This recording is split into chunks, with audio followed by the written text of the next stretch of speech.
Hey everyone, welcome to the Libertarian Leadership weekday live stream where I interview candidates and activists from around the country talking about what they're doing to advance the cause of liberty, bring more prosperity and success to their citizenry. Today we have a special guest. His name is Reese Wood. He is the chair of the Libertarian Party of Wisconsin and he's running for Janesville City Council. So he is not just in a leadership position, but he's also running for office, showing us all how it's done. So thank you so much, Reese. Thanks for having me. Absolutely. So you're running for Janesville City Council and you're the chair of the state party there. Can you talk to me about why you are so active and why you're running for office? Uh, I've been active increasingly. My political activity goes back to around 2008, the Ron Paul era. Uh, Yep, like a lot of people, same that's here. what got me motivated, right? But as I progressed, Gary Johnson came along and I said, you know what, I'm going to knock some doors or put out door hangers for Gary Johnson. And then the next election after that, a local libertarian, or it might have been a statewide libertarian, contacted me and said, hey, would you be able to collect signatures? So I found myself doing that. And it just progressed. I ended up being a state party member, I think, as of 2017. And I ran my first state assembly campaign in 2018. Did pretty well in that. And then I ran during COVID also for state assembly. I was challenged by both parties for my signatures and taken off the ballot, which was a Oh, huge lesson. geez. Huge lesson. But, those things happen. But so I've been active besides running for office. I'm a podcaster. I've dabbled in podcasting, done various podcasts, and um, but uh, I do all kinds of stuff. I stay active in the community. We've done community events and stuff throughout the years with local groups, and I grew up in the Janesville Beloit area, the area that I'm running for, and I see people not only struggle here all the time, but the struggle in general that I see people go through is what keeps me going. I've seen it firsthand. I've experienced it myself. I've been in a lot of hard situations. I'm a father of five, and as we raise our kids, we experience new challenges all the time. Sure. So, uh, that's what keeps me going. Just seeing that especially here with local government, what's happened over the years, and especially through the last decade that I've really been paying attention. Local governments really they win on a low margin usually, so it lets them kind of steamroll their ideas and push their agendas for usually special interest groups. And it's hard to not pay attention to it. It's hard to not see it as it's happening.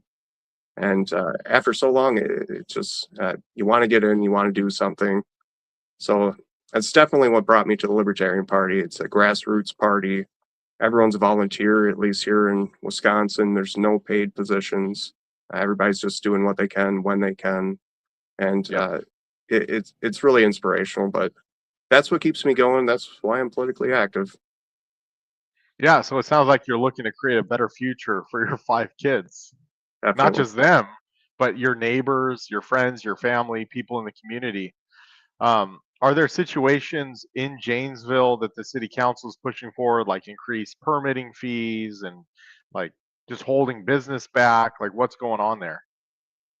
So right now, it's like across the country, we're seeing with the data center proposals.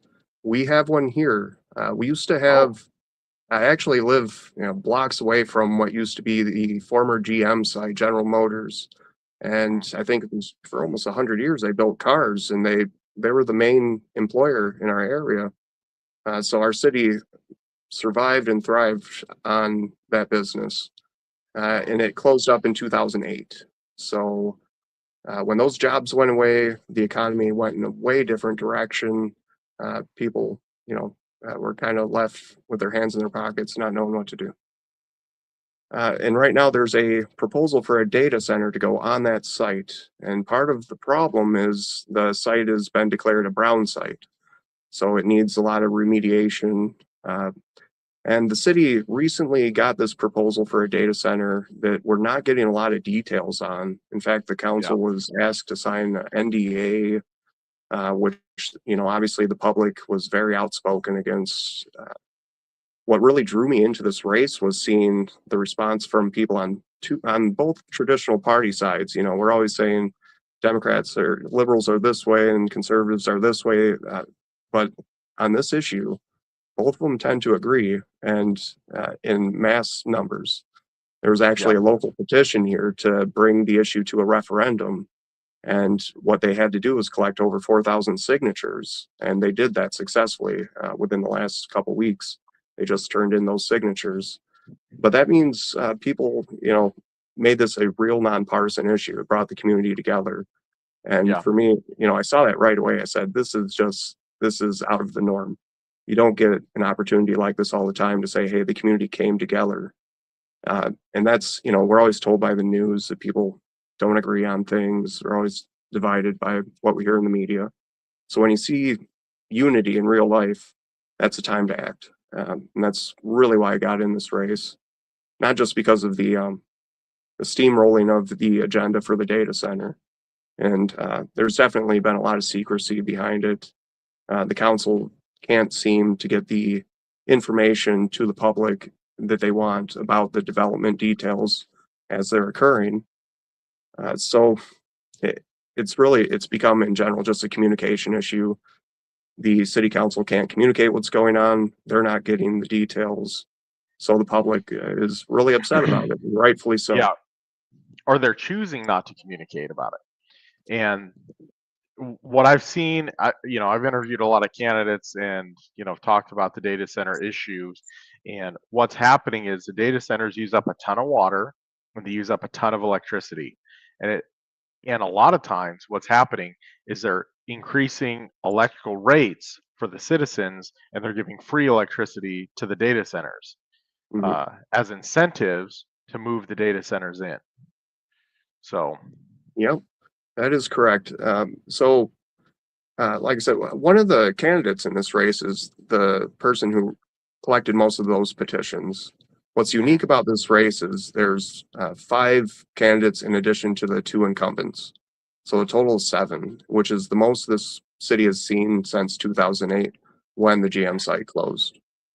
And it's a very interesting race. I personally have always said I would like to be in a race where there's lots of candidates where people have the option, but uniquely this race is pulling out working class people who really care about not only this development, but the overall trends that we've been seeing from the city council year after year is, you know, it's if it's not this development, it's a different development that there's secrecy going on, yeah. lack of communication, lack of transparency. It is really a repeating pattern. It's a common theme. So to see people turn out as candidates in this election, we actually had our first forum last night, but we're seeing people from the community stand up and say, hey, you know, there is a line, it has been crossed. It's amazing. Like I said, it's just been inspirational.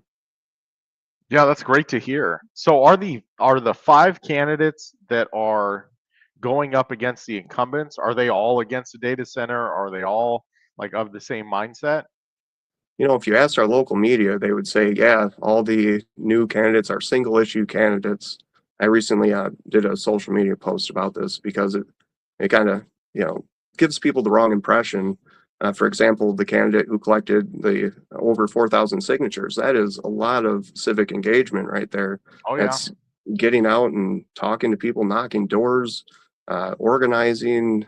Not only that, but these people go to city council meetings. All of the candidates have background in politics. They're definitely not single issue candidates, but that is the way the local media has framed it. Even some of our current counselors have framed it that way, and it's disheartening to know that they would see it that way because it's the furthest from the truth. Even myself, like I said, it brought me to this election in a big way, but it's not the only issue. It's definitely not a single issue election by far. Gotcha. What are some other issues that you care about that you're also putting out there at the same time? TIF districts. I don't know if you're familiar with those, but basically they use future increase in property tax revenue from a specific development uh, to pay for like a project today. Instead, basically the it pays for the project cost. And instead uh, of the new tax money going to schools or local developments, it's basically going to pay for this project. Tax incremental financing is one of the issues that the common person, it's over their head, especially me. It took me jumping into this race to really understand what's going on. And as soon as I did, I said, well, we're doing this all over the city and it's not paying back at all. And the problem with these TIF deals is they basically rely on 10 to 20, sometimes 30-year projections. And so they're basically doing a big gamble that whatever development that they invest our community's future into, it's going to pay off. It has to pay off. And the problem with the 10 to 20, 30-year payback time frame is by the time the project fails, you could be 20 years into it before you really see that it fails. The other thing I mentioned at the forum last night was that TIFs were not made possible in Wisconsin until the mid-70s. So the practice didn't even start until about that time. So when we're talking about deals that are 10, 20, 30 years, we've only had maybe 2 life cycles since then, since the mid-70s, to even see any progress or any real turnout, how these could go. And not all of them are good. Not all of them turn out. And it's one thing our counselors do not talk about while they're approving the next TIF deal. So I was very outspoken about that. There was a counselor in the front row, and I noticed her kind of smirk and smile or laugh at my repeated mentioning of this topic. But it's really one of the big things cities, at least here in Janesville, it's one thing we do a lot of. And it's really just selling out our future and our future generations. Well, isn't that typical of a, big government politician? They're going to laugh at anyone that goes against what they're trying to do. Oh yeah, it was only the week before I was listening to the same counselor do a radio interview, and they were talking about how a TIF works. Well, good luck. It's hard to explain, and like I said, you really have anyone on the council to be so familiar with how these things work. It's surprising. You have to be on the council for 16 or 20 years before you start to really figure out if these things are a good idea or not. And we do have one council member who's been on council that long. Whether that's a good thing or not, I don't know. But Probably not. yeah, that is a good point. These are long-term projects, and that's one thing I'm going to be outspoken about. We have to have that type of foresight. We have to look that far into the future when it comes to almost anything. We should be thinking decades ahead, but not gambling in that direction. This is just not the right thing to do. Yeah. So, are you familiar with the idea of sunsetting taxes? Yes. Yeah. Yeah. So, is there anything like that there, or would that be something that you might consider? Because obviously they're increasing taxes for certain things, and I think future generations should be able to revote on these taxes, and it will create a compounding effect because there'll become a time where there'll be 50 of the sunset taxes on the ballot that people need to revote on. Yes. So, I wish I would have thought about that. The questions we got at last night's forum were basically pulled out of a hat, and some oddball questions for sure. But if that one comes up at the next forum, I'd be happy to bring that up because that is a good point. Sunset taxes. It's not, I don't think that's ever been a conversation here in Janesville. So that would be a good one. Make a major splash. Yeah, it's not a conversation that really ever happens anywhere, right? Because the people in power don't want to talk about it. They don't want people to know, like, hey, that could be an option. Like, we're going to increase, the sales tax by X%. However, in 2 years, we have to revote on it. Yep. If you want to still fund this program, right? So, but they just say, we're creating this program and here's this tax to fund it. And then that's it. And then it stays in place forever. And the program stays in place forever, even if it's not producing results. Forever. No, I hear you. That is yeah, forever. That is, libertarians everywhere, take note on that because I definitely am. Absolutely. Well, here's another one.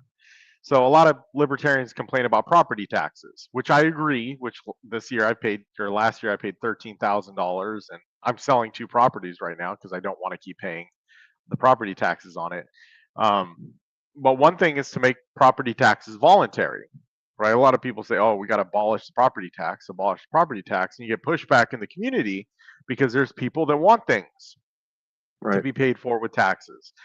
So I think if we just make them voluntary, so the people that vote yes, their taxes go up. The people that vote no, their taxes do not go up. And that, here locally, we had a school bond that came up last year and it got rejected by about 60%. But what if those, 40% of the people that wanted it, they could pay for it. Right. And the 60% that didn't want it, we don't have to pay for it, because we homeschool, so we're not using, the resources from the Yep. public education system or government education. So it can be an option, and it's less abrasive than abolishing property taxes, right? Because then the fire department, the police department, or the sheriff's department, and the roads, transportation, like people bring up all these things. It's like, okay, well, if we Yeah. just make them voluntary, then those who want to fund it will be able to fund it. Those who don't or can't afford it, because there's a lot of the can't afford it people. Also, people who are retired on fixed incomes, like they just can't afford it. And I talk to people in the community, and they have lowered their standard of living to be able to pay their taxes. They Mm. have to buy less good food to be able to pay their taxes. They have to Yeah. go out less. Like there's so much, and a lot of people don't understand the human aspect to it. It's like when we increase taxes, or when the government increases taxes, not we, not you and I, we're not doing that. But when the government increases taxes, guess what? Where does that money come from? It comes Right. from the citizens' bank accounts. So that means they have less money to be happy. They have less money to do the things that they want to do with their life. Like that's not freedom. That's Absolutely. coercion and force. So that could be something else that you could, bring forward. Just throwing I'm things out there. right there with you. I mean, I'm a father of five. We've homeschooled all of our kids, and Yep. so I've definitely felt that burn for a long time. You do end up paying into the local taxes, and it goes to things that Sure. you don't necessarily agree with. And there are some things you definitely agree with, and you want to see those things supported. But it would definitely be great to have that option. And but that's one discussion that I know around here it could be very popular. So I will definitely keep that on my list. There's so many things though, so many. Yeah. So, when running for office, you got to put a few things out there. Have you done any, advertising or marketing? I know your election's coming up soon. So we're trying to not go over the exemption amount in Wisconsin. I'm not raising too much money. There's actually one candidate in this race who's doing, no fundraising, which I highly admire that. But I do think, especially for a race like this, you should be raising a little bit of money. With that, we've bought 100-yard signs, Nice. making buttons, little button pins that you can wear. Those are really effective, especially you can put a magnet on the back and it works that way also. Besides that, I'm just doing paper flyers. They just, these things, black and white, regular piece of paper flyers, and that's it. Yep. So we're keeping the budget down. Meet and greets are really what I'm focusing on. We've done one so far.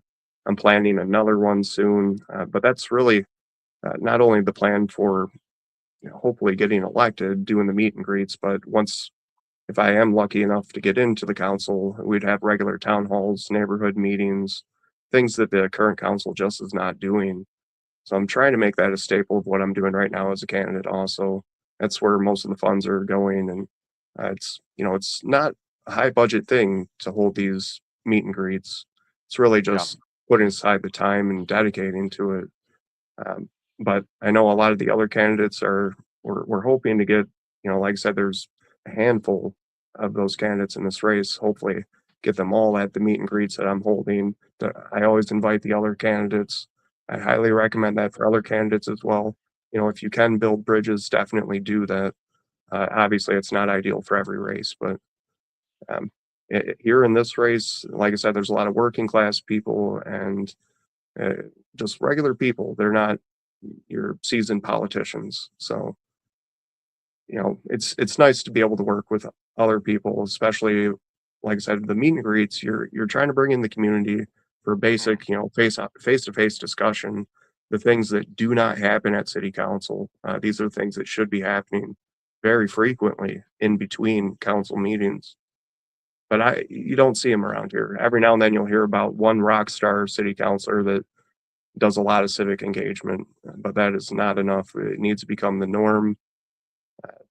It just there needs to be a change of pace. I'm sure it's across the country. It's like this. It's how governments stay corrupt. They just Yeah. steamroll agendas because they got four or more members who or represent the local chamber or something like that, and that's definitely the case around here. Yeah, and the limit on executive session meetings, I'm sure that's going on there, right? Where they're going into the back room, they're not including the public. Obviously, if the data center is getting an NDA signed by the city council members to hide what it is that they're looking to do, there's obviously something wrong with that. If they weren't looking to do something against the citizenry, there'd be no need for secrecy. Yeah, exactly. We really don't even know who the end purchaser is or who the data center would go towards at the end. All we know is the company who wants to facilitate the remediation and the development. Their name is Veridian, which surprisingly they have not been popular with the community around here. It's very surprising. Surprisingly. One thing I did different than most of the other candidates is because I grew up in this area, I, I have my own personal vision for what I'd like to see on the site. A lot of people are familiar. Hemp is a controversial issue. Cannabis is in general, but to be more specific with hemp, Wisconsin used to produce a lot of hemp. In Mhm. fact, downtown Janesville used to have a small processing plant, I think, up until the end of World War II, around the 1950s. So one thing I've advocated this since at least my first assembly campaign in 2018. Wisconsin really should be setting an example for hemp growth. It's one thing that we could do to reduce housing development costs, the materials. Some of it could be used to make the materials that we build Mhm. homes with. Everything from insulation to uh, all kinds of particle board, just anything that you would need, concrete, all of that. These are Mhm. things that we could be sourcing locally. Now, Janesville used to have like two or three lumber yards, but we don't. We're down to Menards, and this is the only thing we have. And if you go buy your stuff at Menards, you'll see it's not always the best quality products and Yeah. materials. Um, but I would love to see that GM site be a hemp processing place because for all the demand there is for green and renewable sources, and especially those types of jobs, even all the demand people want for sustainable things, we have the ability to do it. There's a huge vacuum, and we're not meeting it, mainly because there's no processing facilities, not enough of them in Wisconsin. Yeah. So I would love to see that happen here. I think we could merge with like a college and make it partly a campus thing also, but something that would long term raise the value of the city. It could boost our economy, make housing more affordable. It hits all the topics. It really is for me. It's like the silver bullet issue. If we could change that, I'm kind of a dreamer when it comes to hemp being a solution for things. But like I said, it's Wisconsin. If anyone can do it, we're the place that I feel like could be setting a major example to turn the economy around nationwide. Yeah. So I actually own a company. We manufacture CBD products from hemp. And I agree with you 100%. Very familiar with hempcrete and all of the applications that hemp can be used for. And when I look at data center or hemp manufacturing production, it's like hemp manufacturing production is going to help the bottom line for that community. It's going to increase production. It's going to provide a solution for the forests that are being cut down. There's so much value there. And then I see data center. We are going to, spy on you. We are That's going to aggregate your data. There's no value there to me at all. There's no, it's not going to give anyone anything that they're going to benefit from, and it is only going to help big tech and the government, which is probably why there's so much secrecy around it. So, you hit right on the head. For me, and that's one thing I think the community is overlooking when it comes to the data center is how much it's going to impact the surveillance state. Uh, Safety is always the big expenditure on every city budget, right? It takes up sometimes 30% or more, sure. and a big portion. But imagine, Janesville having the data center. I The first thing I see that going to is, like every street sign, they're going to have a license plate reader, cameras, and it's definitely when I was growing up, Reese, Terminator, Kyle Reese from Terminator, Skynet was like everybody talked about it when you're a kid. Skynet, I was born in '85, so it was at least big when I was growing up, and it's basically we're really living that right now. People from the community are saying no for all kinds of reasons. They're resisting technology, and so like I said, it's been kind of surprising. I guess I kind of expected more people to welcome all of these things, the data development and everything, but to see people say no, we need to kind of pause, reassess where we stand when it comes to technology, because we realize the environmental impact and everything else. But it has been eye-opening. Like I said, it's just surprising to see people basically doing what's right, and that's a rare thing, I feel like. Yeah, I had Larry Sharp on a couple weeks ago, and we were talking about a new book that he's coming out with on happiness, right? And most people want to be left alone. Most people want to just live their life and be able to enjoy life. They don't want to have to deal with all of the BS that we're getting with our government. And we're seeing that now transform because people are realizing that they can't just be passive and live their life because there's so much government overreach and the taxes are going up so much and there's so many regulations. God, you can't even build a shed anymore. You can't put a fence up anymore without paying the government and getting permission. And it's become so onerous that people are just fed up with it and they're tired of that. So I believe that the politicians that have been elected for years and years and years and years that keep increasing taxes and regulations and fees and fines and permits and all that, there's going to be a new generation of statesmen that get elected that are now reducing that, reducing the fees, reducing the fines, reducing the taxes, giving people permission to live out their life as long as they don't hurt anyone else. And as long as we go out there as libertarians and say these things, we're going to be successful because there's so many people sick and tired of it. Not just Republicans or Democrats, but a huge swath of people who've rejected the major parties that have given us nothing but tyranny and authoritarianism and higher taxes. There's a huge population when you say 30% voter turnout. Well, the 70% didn't turn out because there's nothing for them to turn out for. And Absolutely. I've been there myself. Like, I just re-registered to vote after living here for 5 years because I had one candidate that I liked, that I really wanted to get elected to the school board, because she was like, oh, we support your homeschooling, you should be able to opt out, we want to focus on the basics in government education. I was like, yes, I agree. So I registered to vote. Guess what? She was the one candidate that lost. Oh, well, well, it's But better you to got to try keep and lose. going. Yep, it's better to Yeah, try and lose than not try.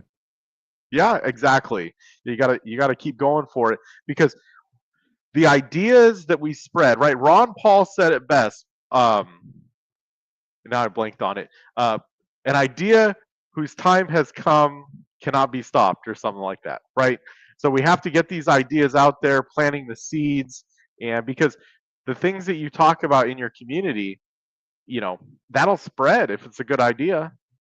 Right. No, that's absolutely where I come from, and I have for a long time. Planting seeds is what I'm all about. It's never about solutions today. It's about making small differences and kind of just hoping that that pans out larger for someone else down the road. That's definitely what I've been about for a long time, and it's a great feature to a lot of my favorite libertarians also. Awesome. Well, Reese, thank you so much for serving as chair in Wisconsin, and thank you for running for office. Where can people find you? Uh, Facebook is the best place. Obviously, I'm on all platforms, Instagram, uh, Mhm. X, and everywhere. Just search Reese Wood, and easy guy to find. Reese, like Reese's Pieces. Awesome. Well, thank you so much, Reese. Is there anything else you'd like to share before we close this down? No, I just really appreciate you having me here tonight. This is everybody says local candidates and local campaigns is where it's at. That's where we need to be as a party. I couldn't agree more. And so we're seeing how that pans out. Awesome. Well, thank you again. You have a great night. Thank you.